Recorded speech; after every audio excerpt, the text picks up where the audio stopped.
কেমনে ব্যালেন্স করতে হয়? এই পাশে বিএনপির নেতা, এই পাশে জামাতের নেতা, এখন মাঝখানে আমরা কোন পাশে বল? এইটাও গায়ে বাঁধে, এইটাও গায়ে। 17 বছর একসাথে ছিলাম, ঠিক না বেঠি?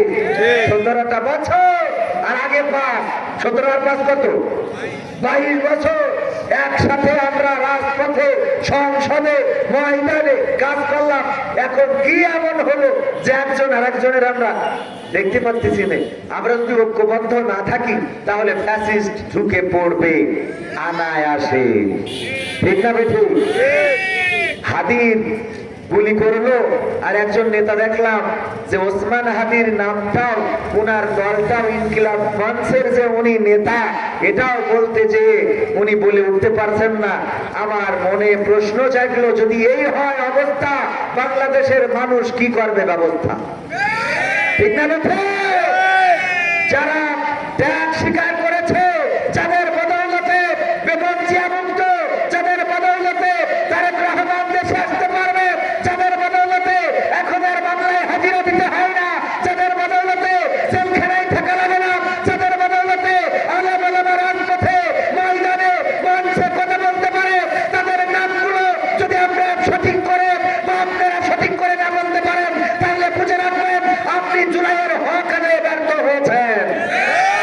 জাতি আপনাকে ক্ষমা করবে না, কারণ আপনি জুলাইয়ের এই রক্ত, জুলাইয়ে রক্ত দিয়েছে প্রায় 2000 মানুষ, 1500-এর বেশি মানুষ রক্ত দিয়েছে। এর মধ্যে নিষ্পাপ, অসহায়, শিশু, অবলা, নারী, আলেম ওলামা, হিন্দু, বৌদ্ধ, খ্রিস্টান আছে না নাই?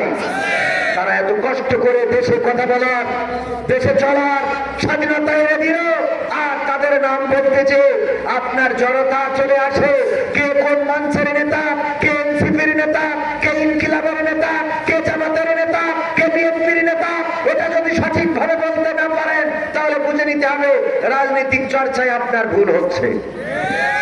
শুধু তাই নয়, ফেক ছবি এটাও জাতীয় নেতার আলোচনার মধ্যে নিয়ে চলে আসে। বোঝা লাগবে কোনটা যমুনা টিভি আর কোনটা আনোয়ার টিভি। কথা কয় না? আনোয়ার টিভি চেনেন আপনারা?